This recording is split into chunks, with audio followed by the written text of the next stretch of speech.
Naturally, the question arises which model to choose from the wide variety of available models. The choice is difficult because there are models that are license-free as well as commercial ones. Several authors are defining practical criteria to be considered in selecting a model. The ability of the model to address the nature of the problem to be solved, availability of data for a particular problem, cost of the selected tool, possibility of applying the model for other similar problems. The first criteria to consider is the ability of the model to address the problem. जी sir screen दिखाई नहीं दे रहा sir. अच्छा अच्छा, मैं फिर वो करता हूँ.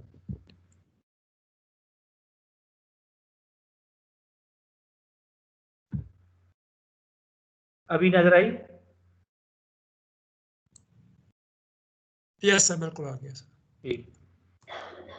The first criteria to consider is the ability of the model to address the problem that needs solution by looking at the processes that are represented in the model.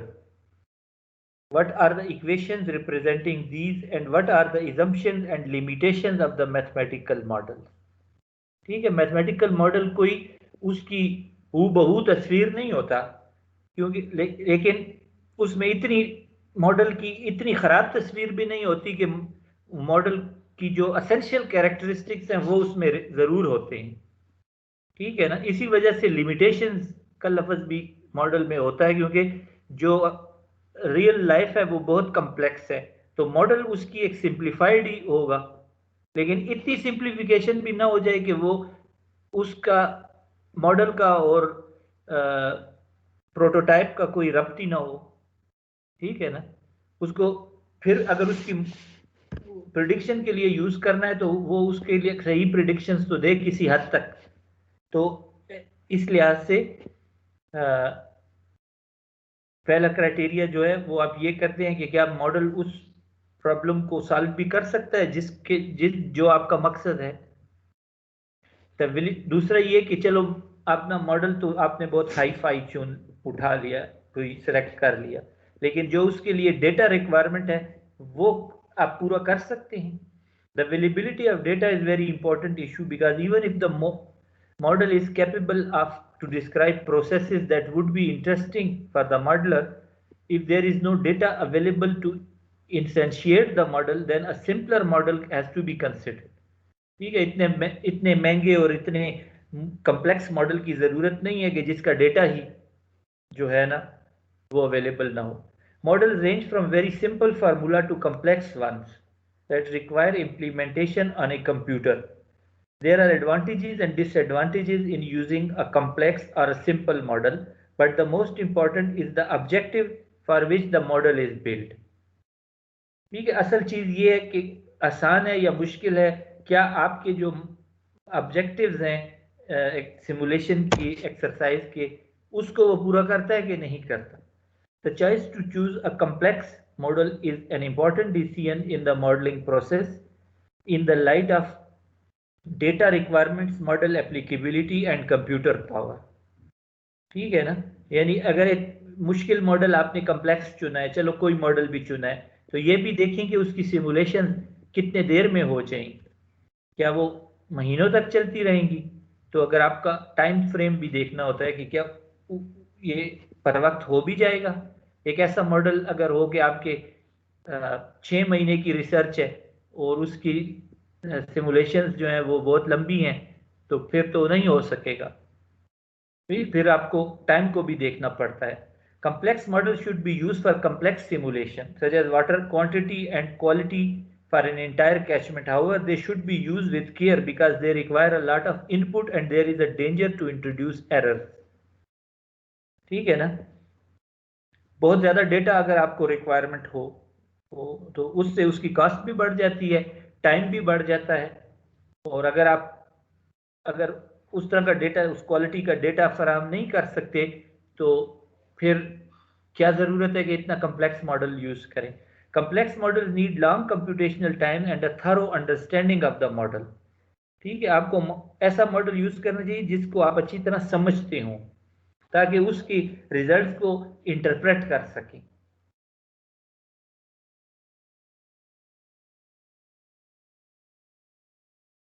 Any mathematical model is applied to solve engineering problems needs to be tested through validation, calibration and verification. Schultz mentions that एक minute ठहरे, मुझे याद है एक मेरा UG का student है, वो कहता था कि मैंने इसमें लेक्चर सुनना है, उसने मुझे कहा था मैं ज़रा उसका नाम जो है ना इसमें ऐड करता हूँ, तो थोड़ा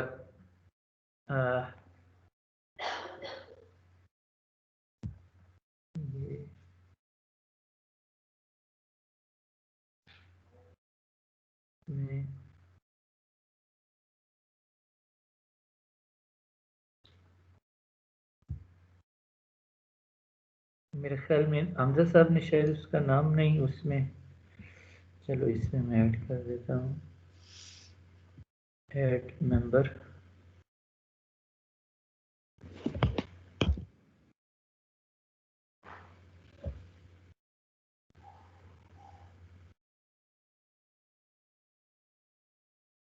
हाँ चलो ये ऐड क्लोज।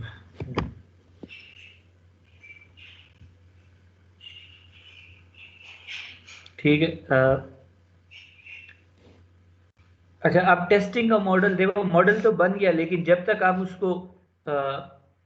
उसको टेस्ट नहीं करोगे, इवेलुएट नहीं करोगे, तो उसका क्या फायदा? जब तक कि उसको जो वेल नोन मॉडल्स हैं, मशहूर मॉडल्स, उनका फायदा ये है कि बहुत सारे लोगों ने उन पर रिसर्च की होती है, बहुत सारे डिफरेंट केसेस पे उनको अप्लाई किया होता है, और उन रिजल्ट्स को जो है वो आर्टिकल की शक्ल में जो है पब्लिश किया होता है, जिनको वाइड रेंजिंग, जैसे आप कहते हैं ना, कबूलियत आमा हासिल होती है। ठीक है ना? जिस तरह बहुत सारे मॉडल्स हैं, तो अपने डोमेन में वो उनका नाम लो तो पहचाने जाते हैं, क्योंकि इतने वो यूज हुए हैं। तो इस वजह से हुए हैं कि वो जितने पेपर लिखे गए हैं वो एक तरह से उनके हक में एक गवाही है कि ये मॉडल जो है यूजफुल है, और ये मॉडल एक्यूरेट है। ठीक है, और ये फायदामंद है। ठीक है ना? तो any mathematical model is applied to solve engineering problems needs to be tested through validation, calibration and verification. ठीक है, ये तीन लफ्ज शुल्स मेंशन इंपॉर्टेंट है, that verification and validation notions are two terms used interchangeably by modelers. What is one modeler's verification may be another modeler's validation. The use of the two terms might be misleading. Hence, the definition of the notion according to Oxford English Dictionary is given below in order to clarify terminology. ठीक है, बस ये loose sense में भी use हुए हैं, किसी ने कहना कुछ चाहता है और यूज दूसरा लफ्ज कर दिया। ठीक है ना? तो इसी वजह से validate is defined as well founded and applicable, sound and to the point, against which no objection can be fairly brought, या authentic, true। validate का ये मतलब है, ठीक है, कि किसी चीज जिसकी सेहत या उसकी सही होना जो है ना वो साबित हो चुका हो। और जो साउंड का मतलब है नक्स से पाक, जिसमें कोई नक्स ना हो, खामी ना हो, और जिसके अगेंस्ट कोई ऑब्जेक्शन भी नहीं लाई जा सके, यानी कोई ऐसा केस ना बता सके कि जी इसने तो गलत रिजल्ट दिया। Verify is defined as to test the accuracy or establish the truth or correctness of something by examination or by comparison with known data or some standard. ठीक है ना? वेरीफाई का मतलब ये है कि उसको किसी दूसरे डेटा से जो है कंपेयर करके उसकी सच्चाई या कानियत जो है ना वो साबित की हुई हो। Any mathematical model selected to seek the solution for a given problem is first validated by using it to simulate small scale simple cases for which the results are known or can be easily obtained analytically or measurements. The validation ensures the applicability of the mathematical model। यानी आपने अगर एक model use करना है complex problem के लिए, flooding के लिए, अर्बन फ्लडिंग के लिए। तो पहले आप उसके ऊपर जो है एक चैनल को मॉडल करेंगे और उसमें जिस तरह M1 प्रोफाइल है, S1 प्रोफाइल है, S3 प्रोफाइल है, प्रोफाइल को मॉडल करेंगे ताकि आप देखेंगे क्या वो प्रोफाइल के रिजल्ट्स तो आपके पास है ना, उस आपको पता है कि उसमें क्या क्या किस तरह डेप्थ को वेरी करना चाहिए।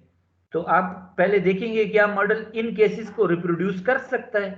अगर वो उन्हीं को रिप्रोड्यूस नहीं कर सकता तो फिर उससे बदरजहा डिफिकल्ट केस को किस तरह मॉडल कर सकता है। ठीक है, तो आपको फिर इतना एफर्ट करके बाद में पता चले कि इसमें ये गलती करता है तो आप उसको छोटे केस पे ही टेस्ट कर लें।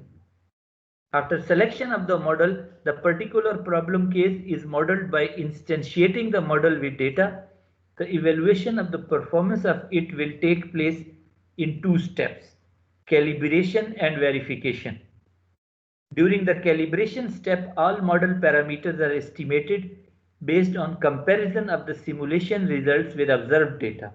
In the calibration phase, the ability of the model to reproduce the response of the system is tested, as it is, for example, the simulation of a downstream hydrograph based on an inflow hydrograph upstream. ठीक है, calibration step में आप जो parameters होते हैं उसको आप very करेंगे ताकि जिस तरह आप पुराने वक्तों में रेडियो होते थे तो वो दूसरे स्टेशन पकड़ने के लिए ना आप उसकी नाब को घुमाते थे ताकि वो फ्रीक्वेंसी मैच कर जाए। तो उसमें ये उसी तरह का प्रोसेस है कि आपने सिमुलेशन की है तो आपने ऑब्जर्व्ड हाइड्रोग्राफ से मॉडल के जो हाइड्रोग्राफ है उसको कंपैरिजन करना है। तो आप फिर उसको किस चीज को वेरी करेंगे, आप मॉडल के जो पैरामीटर है मिसाल के तौर पे मैनिंग n को वेरी करेंगे। ठीक है, ताकि विद इन लिमिट्स उसको वेरी करेंगे और देखेंगे किस वैल्यू पे ज्यादा अच्छा रिजल्ट आता है। तो जिस पे ज्यादा अच्छा रिजल्ट आएगा फिर आप कहेंगे ये पैरामीटर की ये वैल्यू ज्यादा मुनासिब है। The next step is verification when a simulation is performed using parameter value obtained during calibration. अब वो जो वैल्यूज होंगी पैरामीटर की उसको आप फिर यूज करते हुए उसको किसी और सिमुलेशन करेंगे और उसके रिजल्ट्स को फिर कंपैरिजन करेंगे। The results of the verification steps are compared with an observed data set specifically reserved for this purpose. ठीक है, सिमुलेशन में यही चीज ज्यादा होती है कि आपने सिमुलेट करना है लेकिन ऐसी चीज को करना है कि जिसका कोई रिजल्ट मौजूद हो जिससे इसको कंपैरिजन करके आप इसको साबित कर सकें कि ये चीज ठीक कर रहा है।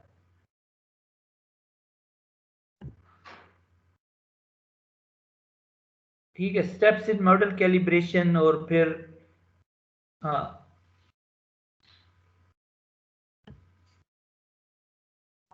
ठीक है, ये लेट मी सी ये कितनी हैं।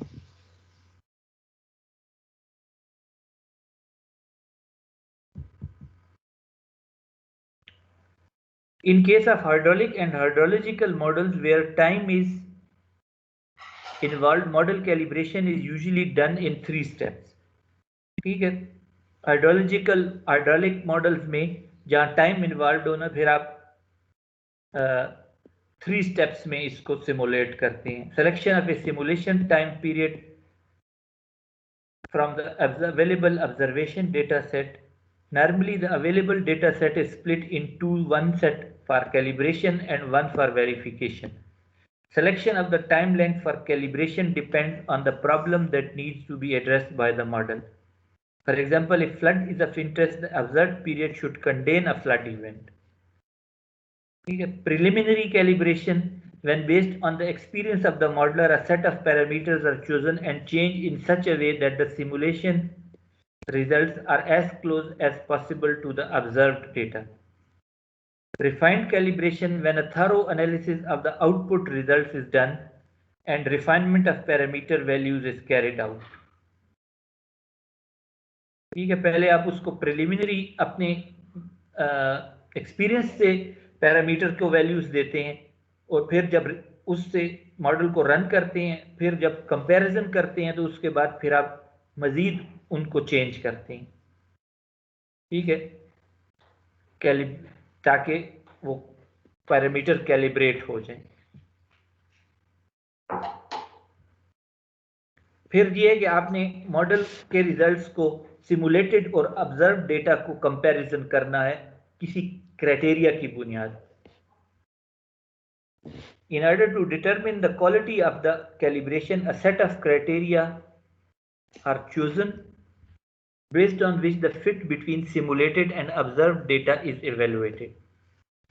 The selection of criteria depends on the objective of the modeling. In flood event modeling, for example, several criteria such as time to peak of the hydrograph are used to assess the correspondence between observed and simulated flow. यानी आपने देखना कि observe में time flood की peak कितनी देर बाद पहुंची, फिर वही टाइम आपके मॉडल में आप देखेंगे उसका जो टाइम होगा उसको कंपेयर करेंगे, या फिर आप देखेंगे ऑब्जर्व में पीक कितने क्यूबिक मीटर पर सेकंड की है और मॉडल में कितने क्यूबिक मीटर पर सेकंड की है। Parameter calibration is not an easy task because some parameter may be influence each other and this can generate suboptimum determination of parameters. It is advisable that some of the parameters are obtained by direct field measurement where possible and for models for which they have physical meaning. ठीक है, बेहतर है कि field में test करके example वहां से आप पैरामीटर हासिल करें, लेकिन ये हर वक्त मुमकिन नहीं होता।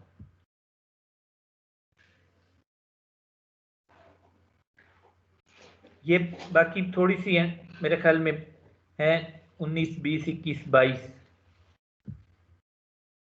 ठीक है, चलो इसको कर। Verification and model uncertainty. Immediately after calibration, verification is carried out by using the remaining data sets for the available observations. While verifying the outputs of a simulation, the assumption is made that the governing equations and computer coding are valid because the model passed the validation test. Verification, अच्छा इसमें एक और चीज जो आजकल बहुत important है कि वो है with the development and application of model a special issue arises the uncertainty of the model results. Model results जो है जाहिर है कोई गोस्पुल ट्रुथ तो नहीं होते, तो उसमें अनसर्टेनिटी होती है। तो आपको पता होना चाहिए कि ये जो कह रहा है कि 2 मीटर की डेप्थ होगी, तो क्या ये इसमें अनसर्टेनिटी कितनी है?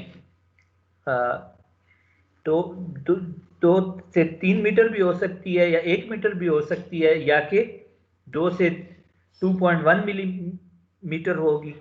0.1 मीटर की अनसर्टेनिटी है या 1 मीटर की अनसर्टेनिटी है। ठीक है ना, क्योंकि ये तो आप नहीं कह सकते कि जी मेरा मॉडल जो है वो तो बस बिल्कुल 100% हूबहू सच है, उसमें अनसर्टेनिटी जरूर होगी। क्यों? क्योंकि आपने मॉडल जो है वो तो एक हकीकत की एक तस्वीर है, हकीकत खुद तो नहीं है। तो अनसर्टेनिटी किस तरह से आती है? Uncertainty in modelling is of 3 types: structural, parametric और stochastic. Structural uncertainty comes from lack of knowledge about the phenomena that is modeled. ठीक है, lack of measurements, poor measured data, human error. While parametric uncertainty comes from using parameters with unsure values. हो सकता है जिस तरह Manning N आपने गलत select किया हो, गलत ना किया हो, आपने जिस जगह को देखा हो वहां पे शायद एक खास किस्म की सॉइल हो या खास किस्म के ग्रेवल हो, आगे किसी और जोन में जो है वो सॉइल टाइप चेंज हो गई हो, वेजिटेशन का फैक्ट आपने इंक्लूड ना किया हो वहां पे हो। ठीक है ना, तो इस वजह से आपका जो मैनिंग एन है उसमें अनसर्टेनिटी आ गई है। तो जब वो अनसर्टन यूज करेंगे तो फिर आपको मॉडलिंग के रिजल्ट में भी अनसर्टेनिटी आएगी, यानी कि वो हकीकत के साथ फिर मैच उस तरह नहीं करेगा। स्टोकास्टिक अनसर्टेनिटी क्या होती है कि बाज़ औक़ात आप एक्सपेरिमेंट करते हैं, हर दफा आपको वही वैल्यू नहीं मिलेगी। ठीक है ना, रैंडम प्रोसेसेस जो होते हैं, तो एक दफा कुछ वैल्यू मिलेगी, दूसरी दफा कुछ वैल्यू मिलेगी, तो इसका आप कोई इलाज नहीं कर सकते स्टोकास्टिक अनसर्टेनिटी। ठीक है,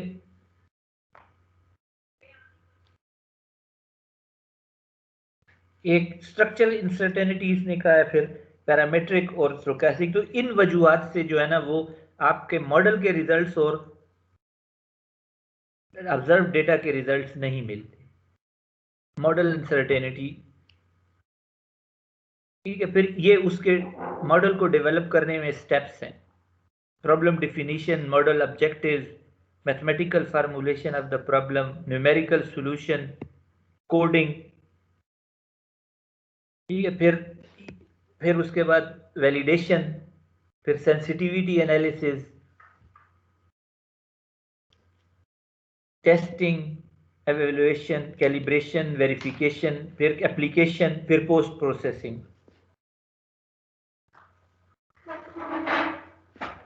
ठीक है, ये सारे फेजेस हैं। ठीक है, ये वही चीज है, स्टेप्स इन मॉडल डेवलपमेंट, उन्हीं को ये एक्सप्लेन करता है।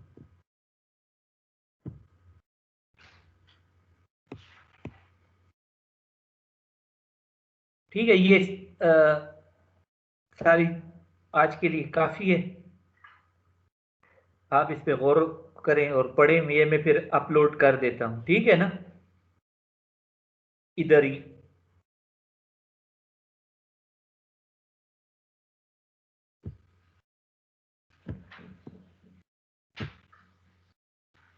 आवाज आ रही है आपको?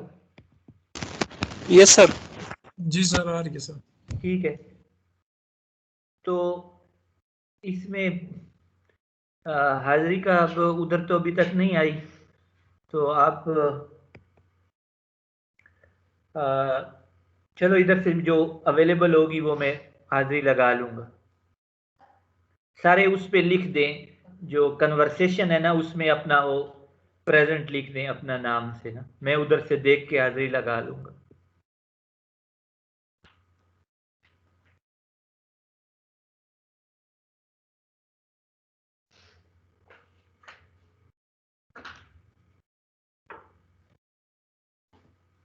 तो अभी जो है फिर क्लास को ख़त्म करते हैं। नेक्स्ट वीक इंशाल्लाह फिर मुलाकात होगी। और आपके सीआर से चले फिर, मेरे ख्याल में आपका पेपर शोइंग का भी कुछ होगा, वो तो फिर चलो फिर शायद कल हम प्लान कर रहे हैं कि पेपर शोइंग हो जाए।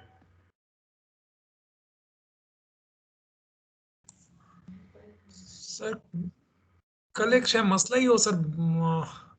जी, सर कल हमारे लिए मसला ही होगा सर, बहुत से स्टूडेंट्स इस्लामाबाद में नहीं है सर। तो यार हम आपके लिए मसला होगा, हमारे लिए तो खुशी का बायस होगा। हाँ नहीं, वो तो हो गया सर। हाँ, तो इस वजह से असल में जो है ना अब रिजल्ट जो है ना मेरे ख्याल में आपका फाइनल बहुत फाइनलाइज इसी वीक में हो रहा है। तो नस्ट के उसके मुताबिक स्टूडेंट्स को जो है ना वो पेपर दिखाना होते हैं। तो अब अगर स्टूडेंट्स नहीं है तो फिर हमारी तो जिम्मेदारी जो है ना वो पूरी हो जाएगी। जी बिल्कुल सर। बिल्कुल। तो चलें फिर, ठीक है। वो तो शाहिद साहब के भी होंगे और शकील साहब के, वो तो फिर सबका ही प्रॉब्लम होगा।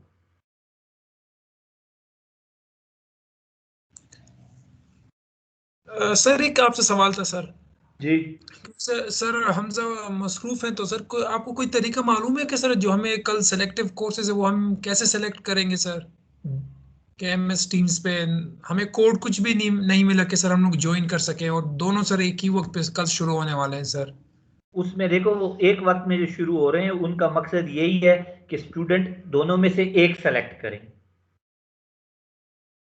सर हमें लिंक नहीं मिला अब तक एक ज्वाइन करने का, मतलब कि वो जैसे आप लोगों को सर, आपका सर सब्जेक्ट कल ही हमें लिंक आ गया था कि कंप्यूटेशनल हाइड्रोलिक्स है, लेकिन अच्छा, अभी हमें सर अभी तक नहीं आया सर इन दो का। चलो मैं अभी अभी हमजा साहब को फोन करके बताता हूँ, वो इसका कोई वो हल कर लेंगे, आपको मिल थैंक यू जाएगा सर। लिंक। ठीक है, थैंक यू सर। मैं उनको बता देता हूँ। ठीक है, चलें चलें, ओके जी। Thank you sir. खुदा हाफिज जी।